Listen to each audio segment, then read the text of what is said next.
બોટાદથી ચોરી કરેલ રિક્ષા જેની કુલ કિંમત ₹35,000ના મુદ્દામાલ સાથે એક ઇસમને ઝડપી પાડી ભાવનગર લોકલ ક્રાઇમ બ્રાન્ચે રિક્ષા કબજે કરી આગળની તજવીજ હાથ ધરી છે.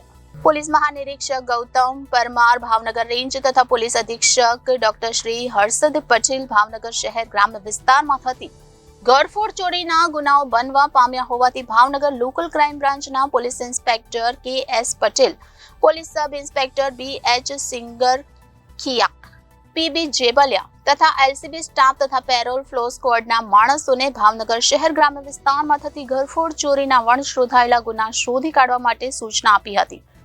ભાવનગર લોકલ ક્રાઇમ બ્રાન્ચના માણસો આ સૂચનાના આધારે ભાવનગર શહેર વિસ્તારમાં ખાનગી વાહનોમાં પેટ્રોલિંગમાં હતા.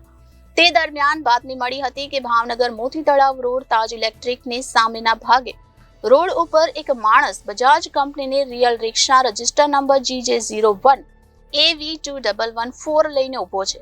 જે માણસ રિક્ષા ક્યાંકથી ચોરી કરીને લાવ્યો હોવાની શંકા છે.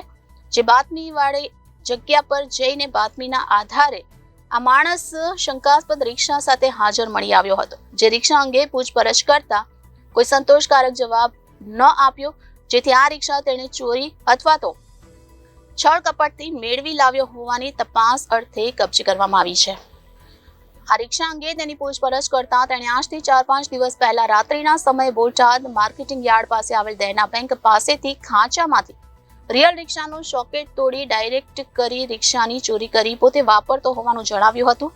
જે અંગે આગળની વધુ તપાસ થવા માટે બોર તળાવ પોલીસ સ્ટેશનમાં સોંપી આપવામાં આવ્યો. આ અંગે બોટાદ પોલીસ સ્ટેશનમાં જાણ કરવા તજવીજ હાથ ધરવામાં આવી છે. Bureau report Janadesh news Bhavnagar.